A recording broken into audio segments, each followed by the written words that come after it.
నమస్కారం అయ్యా. అయ్యా, మన ఈరిగాడికి సంవత్సరం క్రితం పెళ్ళయిందయ్యా. మొన్నటిదాకా తాడు బంగారంలో ఉన్న వాళ్ళ జీవితం ఇప్పుడు తాడు ఫ్యాన్లో మారిందయ్యా. తన భర్తకి తల్లిదండ్రులు ఎక్కువయ్యారయ్యా.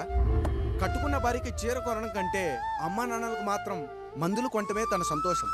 పొద్దున లేచిన దగ్గర నుంచి తల్లిదండ్రుల పనులు పెళ్ళ ముద్దు ముచ్చట తీర్చట్లేదని తల్లిదండ్రులను వృద్ధాశ్రమంలో చేరిస్తే తను తన భర్త సంతోషంగా ఉంటామని వీరిగాడి భార్య సావిత్రి రచ్చబండి ఫిర్యాదు చేసిందయ్యా.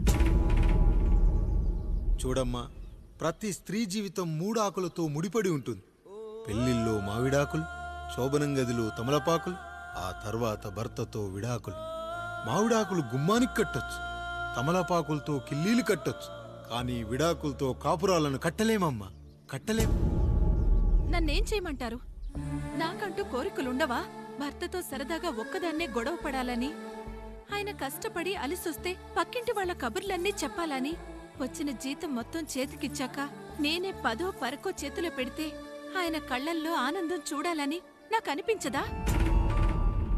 ఎంతసేపు అమ్మా నాన్న అంటూ వాళ్ల కొంగు పట్టుకుని తిరగడమే తప్ప నా పైట పట్టుకుని తిరిగిందే లేదు.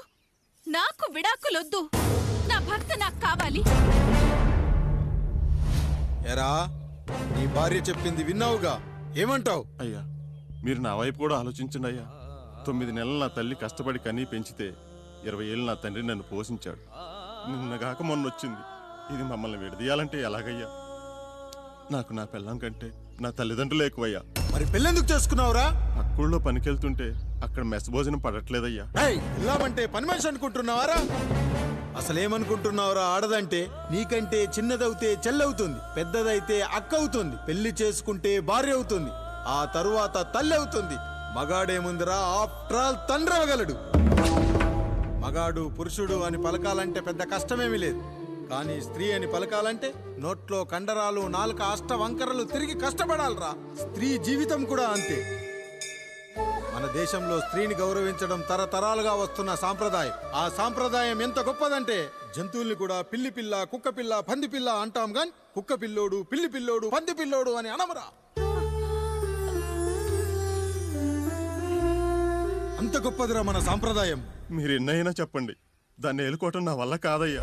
రేయ్, కడుపులో బిడ్డ ఆడపిల్ల అని తెలిసి ఉంచాలా ఊడ్చాలా అని ఆలోచిస్తుంటే పుడతామో చస్తామో తెలియని పరిస్థితుల్లో ఎలాగోలా పుట్టేసి పెరిగేసి ఎదిగేస్తున్న టైంలో తను పుట్టింది తన కోసం కాదు, ఎక్కడో పుట్టిన ఏదో కోసం అన్న విషయం తెలిసాక అమ్మ నాన్న కలిసి 1 కిలో లడ్డూలు, 1 కిలో చెగోడీలు పెట్టి దున్నపోతు లాంటి ఓ పెళ్లి కొడుకును తీసుకొచ్చి తల దించుకొని పెళ్లిలో, కళ్ళు దించుకొని శోభన గదిలో పడుకుంటే గుండెల మీద తాలి బరువు, శరీరం మీద వాడి బరువు మోసి మోసి వాడు వేసిన విత్తనాన్ని 9 నెలలు మోసి మోసి ఓ పండంటు బిడ్డకు జన్మనిచ్చి ప్రతిరోజు కోడి కంటే ముందే నిద్రలేచి నుదిటిన బొట్టు పెట్టి, వాకిట్లో ముగ్గు పెట్టి, స్టవ్ మీద గిన్నె పెట్టి, అందులో పాలు మరగబెట్టి, కాఫీ పొడి టీ పొడి కలిపి పెట్టి, పిల్లల నోటికి తిండి పెట్టి, వాళ్ళను బడికి ఎల్లగొట్టి, నిన్ను ఆఫీస్ కు తరిమి కొట్టి, ఒక చేత రిమోట్ మరో చేత కత్తిపీట పట్టుకొని ఛానల్స్ మార్చి మార్చి కూరగాయలు తరిగి తరిగి 11 గంటలకు మా ఊరి వంట, 12 గంటలకు స్టార్ మహిళ చూస్తూ, వీటి మధ్యలో వంట చేస్తూ కూరెక్కడ మాడిపోతుందో అన్న టెన్షన్ లో బ్రేక్ మధ్యలో అత్తగారికి అన్నం పెట్టి ఉద్దమందారం, ఆడదే ఆధారం, మనసు మమత, గోకులంలో సీత, స్వాతి చినుకులు అంటూ పగలు రాత్రి తేడా లేకుండా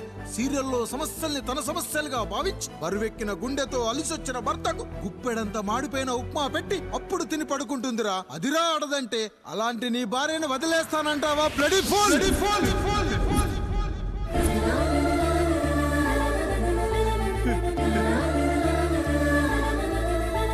ఒక గుక్కలో ఆడదాని గురించి చెప్పాలంటే నాకు 3 నిమిషాలు పట్టిందిరా. 3 ముళ్ళేసిన నీకు ఆడదాని గురించి తెలియాలంటే ఎన్ని జన్మలెత్తాలరా. అయ్యా అయ్యా, నా తప్పు నేను తెలుసుకున్నానయ్యా. నా తల్లిదండ్రులు నేను వదిలేస్తానయ్యా. నా పిల్లల్ని నాకు ఇప్పించున్నాయ్యా. నువ్వు తప్పు మీద తప్పు చేస్తున్నావు. నీ భార్యను తిరిగి ఏలుకోవడానికి నీకు హక్కు లేదు. ఈ రాయుడు తీర్పిస్తున్నాడు. ఈ ఈరిగాడు మాత్రం తమ తల్లిదండ్రులతో ఉండాలి, కానీ ఈవిడకు మాత్రం భర్త కావాలి. ఈమెకు అభ్యంతరం లేకపోతే నేను పెళ్లి చేసుకుంటాను.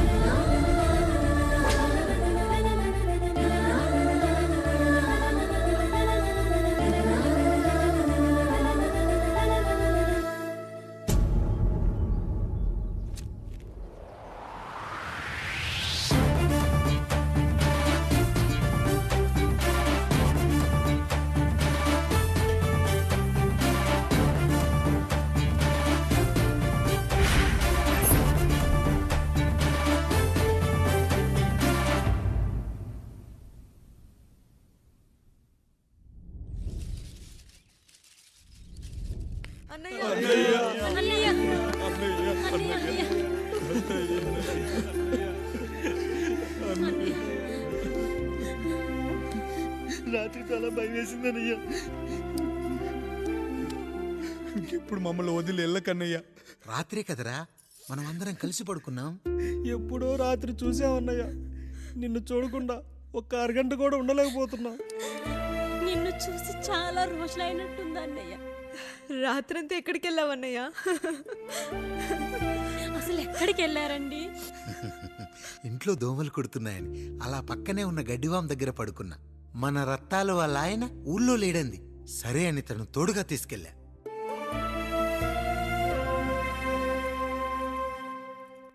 మీ సావుకటే మీ కుటుంబం నుంచి మిమ్మల్ని విడదీయాలయ్యా. అప్పటి వరకు మేము కళ్ళు తెరిస్తే మా కళ్ళ ముందు ఉండాలి, కళ్ళు మూస్తే మా కళ్ళలో ఉండాలయ్యా. నమస్కారం రాయుడు గారు.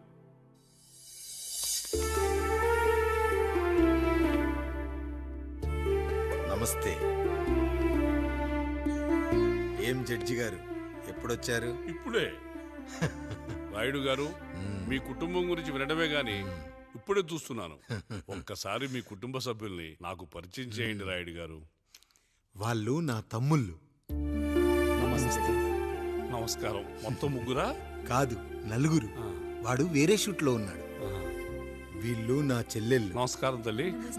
వీళ్ళు నా భార్యలు. నమస్కారం అమ్మా. వీళ్ళు నా బంధువులు. నమస్కారం. నా జీవితంలో ఎంతో ముఖ్యమైన, ఆ, ఇష్టమైన, ప్రాణమైన ఆ. మరో మనిషిని మీకు పరిచయం చేయాలి. ఆవిడే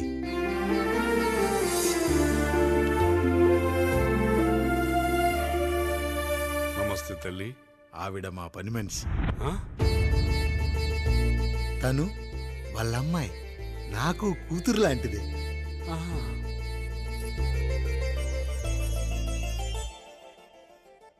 ఆ ఫోటోలోని వ్యక్తి ఎవరమ్మా? మీ ఆయన?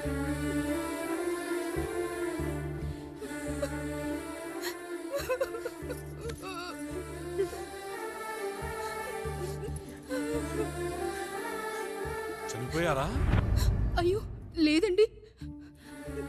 ఎక్కడ పడితే అక్కడ, ఏది పడితే అది వాగుతున్నాడని పోలీసులు నగర బహిష్కరణ చేశారండి. మళ్ళా ఎప్పుడొస్తాడు? నెక్స్ట్ సీన్కి వచ్చేస్తాడండి. ఈ అనుబంధాలు, ఆప్యాయతలు చూసిన తర్వాత నాకు ఒక కోరిక కలుగుతుంది రాయుడు గారు. మీరు కాదనరనే ధైర్యంతో అడుగుతున్నాను. అడగండి. నాకు ఒక్కతే కూతురు. ఆమెని మీ కుటుంబంలో సభ్యురాలుగా చేసుకుంటారని.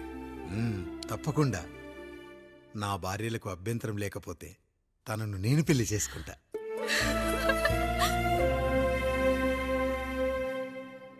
అయ్యో, మీరు పొరపాటుగా అర్థం చేసుకున్నారు. మీ పెద్ద తమ్ముడికి ఇచ్చి చేస్తారని.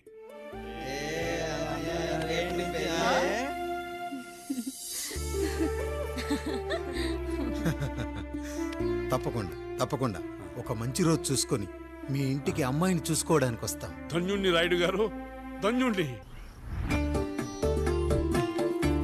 రండి రండి రాయుడు గారు. మీలాంటి పెద్దలు మా ఇంటికి వచ్చి మా అమ్మాయిని మీ కోడలుగా చేసుకోవటం. ఇంకా రాయుడు గారు ఏంటి బావగారు? బావగారు అని పిలవండి. సంతోషం. రండమ్మా. త్వరగా అమ్మాయిని పిలిపించండి. మా వాడు అసలే ఆగలేకపోతున్నాడు. మా వాడు చిన్నప్పటి నుంచి అంతేనండి. కక్కొచ్చినా ఏమొచ్చినా ఆపుకోలేడు. త్వరగా మీ అమ్మాయిని పిలిపిస్తే ఆ కళ్యాణం ఏదో చేసేద్దాం. అమ్మా జయమాలిని, అమ్మాయిని చూసురా.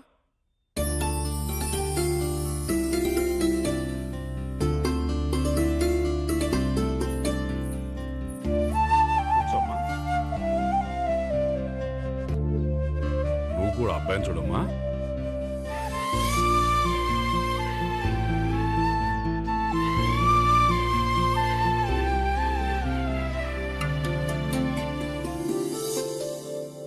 మా అమ్మాయి అని చెప్పుకోవడం కాదు కానీ అసలు ఈ కాలపిల్ల కాదు బావగారు. రాత్రంతా బయట తిరిగినా కోడి కుయ్యకు ముందు ఇంటికి వచ్చేస్తుందండి. మళ్ళా ఊరంతా నిద్రలేగిస్తే తప్పుగా అనుకుంటారు కదా. తను తిరిగే స్నేహితుల్లో పచ్చి తాగుబోతులు, తిరుగుబోతులు ఉన్నారు. కానీ ఆ విషయాన్ని తన మనసులోనే పెట్టుకుంటుంది కానీ స్నేహితుల గురించి ఎప్పుడూ చెడుగా చెప్పింది లేదు బావగారు. దీని చిన్నప్పుడే నా భార్య కారు డ్రైవర్తో కలిసి పక్క సందులోనే కూరగాయల మార్కెట్కి వెళ్ళి తప్పిపోయారు. అప్పటి నుంచి ఎంత వెతికించినా మా డ్రైవరు కనపడలేదు, నా భార్య దొరకలేదు.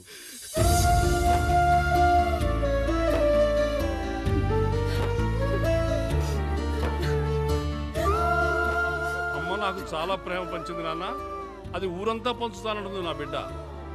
నేను కాదనలేదు. అలాంటి నా కూతురు ఇవాళ మీ కోడలవటం నిజంగా నా అదృష్టం బావగారు.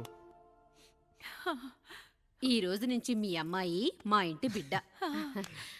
అమ్మాయి నచ్చిందా బాబు? నచ్చిందా?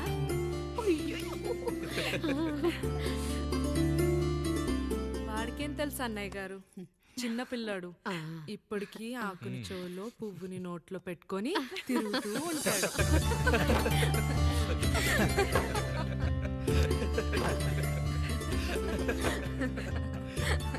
ఇకంత శుభం అన్నమాట. ఇక తాంబూలవి మార్చుకుందాం. ఒక్క నిమిషం ఆఖరి నేను చెప్పేది ఒకసారి నా మాట నేను ఒక్క క్షణం కూడా ఉండను. ప్లీజ్. అమ్మా శారదా, పెద్దవాళ్ళు వచ్చారమ్మా, మనల్ని చూస్తున్నారు. అమ్మాయికి పెళ్లి చూపునమ్మా. ఈ టైంలో నువ్వు ఇలా అలర్ట్ చేస్తే దాని జీవితం నాశనం అవుతుంది తల్లి. లోపలికి వెళ్ళు, తర్వాత మాట్లాడదాం. ఇక్కడ మీ కోడలు కాపురం కాలిపోతుంటే మీరు ఆ మంటల్లో మీ కూతురు పెళ్లికి కాఫీలు పెట్టిస్తున్నారా? ఈ ఇంట్లో నేను ఇంకొక క్షణం కూడా ఉండను. ఒక్క నిమిషం తల్లి, అసలేం జరిగిందో నాకు చెప్పమ్మా. ఈయన మంచోడని 6 నెలల క్రితం నాకు పెళ్లి చేశారు. మొదట్లో బాగానే ఉన్నాడు, ఆ తర్వాత ఒక రోజు మందు కొట్టాడు. పోనీ తాగింది దిగాక మంచోడుగా ఉంటాడు అనుకుంటే ఈ మధ్య చెడు తిరుగుళ్ళు తిరుగుతున్నాడు. ఊరవతల చిన్నుళ్ళు కూడా పెట్టేశాడు. మీరే చెప్పండి రాయుడు గారు, ఈ ఇంట్లో నేను ఉండాలా, వెళ్ళిపోవాలా, ఈయన్ని వదిలేయాలా, అక్కర్లేదా? వదిలేయాలమ్మా. వదిలేయాల్సింది నీ భర్తను కాదు, అతనిలోని లోపాలు. ఆశ్చర్యపోతున్నావు కదూ? ఒక మగాడి బాధ సాటి మగాడిగా నేను చెప్తానమ్మా. ఆడదాని ప్రేమ వెలిగించిన అగరొత్తి లాంటిది. ఒకడు వెలిగించగానే కొన్ని గంటల్లో బూడిదైపోతుంది. కానీ మగాడి ప్రేమ దీపం లాంటిది. తను కాలుతూ కూడా నలుగురిని వెలిగించుకుంటాడు. ఆ వెలుగులో ఆనందాన్ని వెతుక్కుంటాడు. చూడమ్మా శారద, నువ్వు కాకిలోని నలుపును చూస్తున్నావు, నేను దాని రెట్టలో తెలుపును చూస్తున్నాను. మొగడు మందు కొట్టొస్తే నిన్ను కొట్టలేదని సంతోషపడాలి గాని బాధపడకూడదమ్మా. ఇక చిన్నిల్లు సంగతి అంటావా? రుచిగా ఉందని లొట్టలేసుకుంటూ సగం తిన్న బిర్యానీలో కుక్క మూతి పెట్టిందని తెలిసాక దాన్ని పారేసుకుని ఆకలిని చంపుకోవడం కంటే నాకింది మనింటి కుక్కే కదా అని దాని మూతిపళ్ళు రాలగొట్టి ఇంట్లో కట్టేయాలి. నీ భర్త కూడా అలాంటి కుక్కలాంటి వాడేనమ్మా.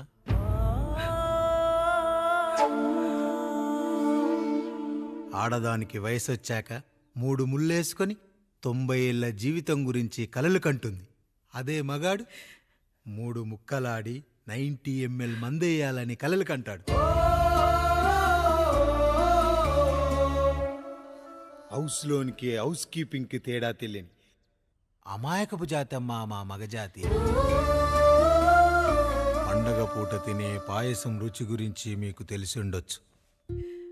కానీ గరళం కంటే చేదుగా ఉన్న బ్రాందీని కక్కలేక మింగలేక తాగే ఆ బాధ ఒక్క మగాళ్లకు మాత్రమే తెలుస్తుంది. కష్టాల్లో ఓదార్చిన మందును సుఖాల్లో మర్చిపోకూడదని తాగడమే కాని మాకు మాత్రం తాగాలని ఆశుంటుందా తల్లి? చివరిగా ఒక్క మాట, కష్టాలు పొంగల్లో మిరియాల్లా మనకే వస్తాయి, కానీ సంతోషాలు ఉప్మాలో జీడిపప్పులా పక్కనోడుతూ ఉంటాయి. ఎదుటివాడి ఉప్మాలో కూడా పనికిరాని కరివేపాకుంటుందని సర్దుకుపోవడమే జీవితమమ్మా. రాయుడు గారు, నన్ను క్షమించండి. రాయుడు గారు, నన్ను క్షమించండి. నా తప్పు నేను తెలుసుకున్నాను. ఈ రోజు నా 2 బిడ్డల జీవితాన్ని కాపాడారు రాయుడు గారు. ఈ శుభ కార్యక్రమాన్ని కూడా మీరే జరిపించండి. తప్పకుండా.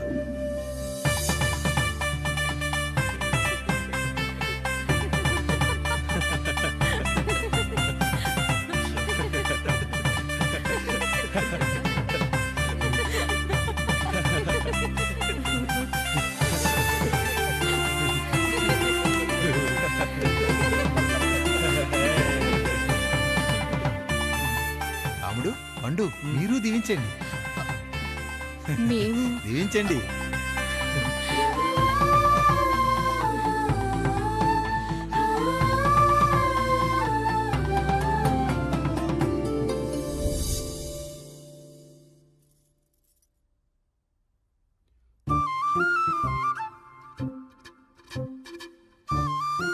తింటారా?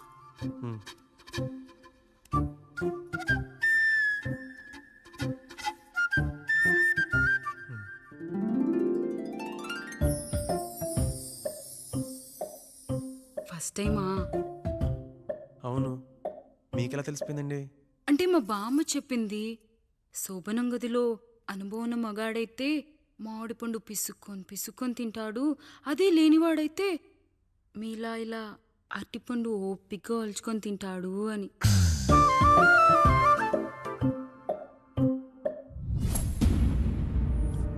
ఏంటవి? అవేంటో తెలీదా? ఫ్రెండ్స్కి పెళ్ళని చెప్తే హ్యాపీ బర్త్డే అనుకొని బెలూన్స్ ఇచ్చారు, ఫీల్ అవుతారు కదా అని 4 అక్కడ కట్టాను.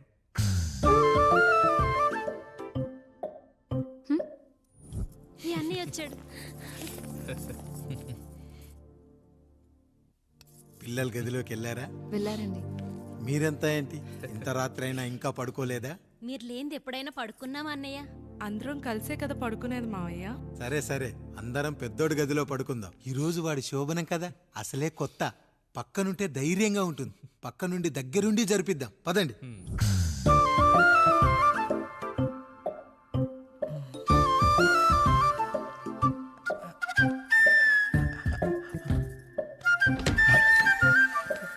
కానివ్వండి రా, కానివ్వండి కానివ్వండి. మీరేంటి మావయ్య ఇక్కడ పడుకుంటున్నారు? అదేంటమ్మా పెద్దోడా, చెప్పలేదా? మేమంతా కలిసే పడుకుంటామమ్మా. నువ్వు మాతో పాటే. అవును భార్గవి. మీరు ఊరుకోండి. మీరు ఇక్కడ పడుకోవడం నాకు ఇష్టం లేదు మావయ్య.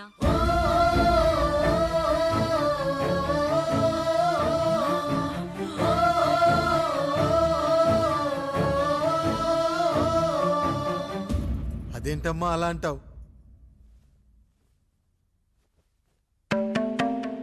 ఎన్నో చూసాం, ఎన్నో చేశాం. దుక్కి దున్ని కోత కోయకుండానే ఈ విత్తనాలన్నీ మొలకొచ్చాయంటావా తల్లి? అవన్నీ నాకు తెలీదు మావయ్య. మర్యాదగా బయటికి వెళ్ళండి.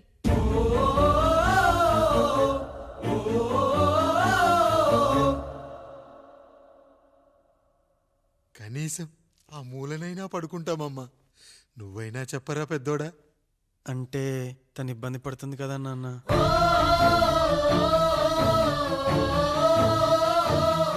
నువ్వు కూడా ఏంట్రా? పిల్లలేదో ఆశపడుతున్నారమ్మా. ఒక్కసారి ఆలోచించమ్మా. మావయ్య మీరు బయటికి వెళ్తే మేము తలుపులేసుకుంటాం.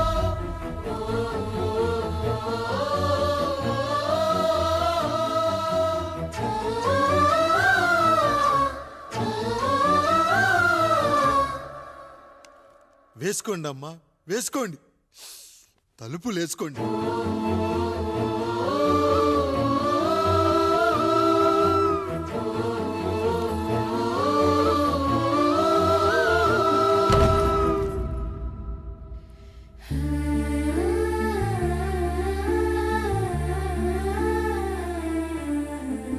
రాయుడు, బిడ్డలు జాగ్రత్త.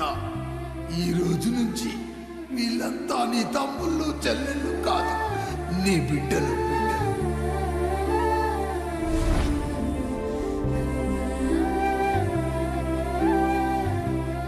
జానకి, ఏమండి? సావిత్రి, ఏమండి? లక్ష్మి, ఏమండి? మన గదిలోకి పదండి.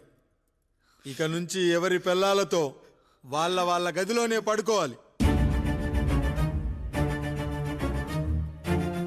ఇది ఈ రోజు నుంచి ఈ వంశానికి రాస్తున్న కొత్త శాసనం. అయ్యా అలా అరకండి అయ్యా, మీరు లేకుండా మేము ఎప్పుడైనా విడిగా పడుకున్నాము. అంతా కలిసే కదయ్యా పంచుకున్నాం. వెళ్ళరా వెళ్ళు. నీకు భార్య ఉంది, నీకు పడగది ఉంది.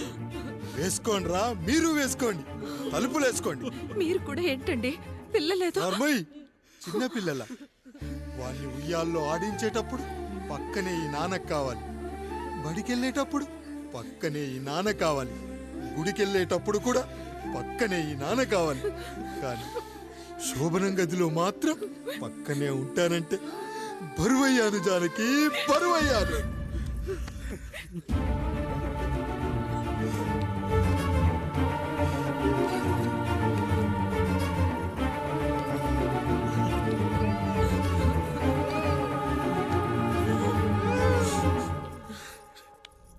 ఏంటండి ఇంకా అదే ఆలోచిస్తున్నారా?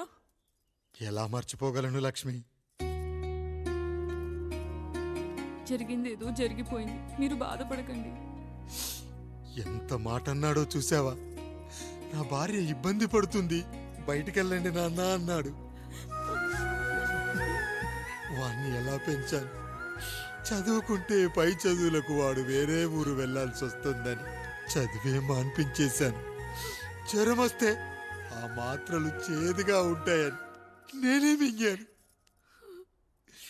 నోరు తెరిచి అమ్మ కావాలన్నప్పుడల్లా ఎంతమంది అమ్మల్ని ఇచ్చాను. నాన్న అన్న ప్రతిసారి నాన్నల్ని ఇవ్వలేకపోయానని వాడికి నా మీద కోపమో ఏమో జానకి. నిజమేనండి, మనమంతా ఇలా లేమే. మన కుటుంబానికి దిష్టి తగిలింది.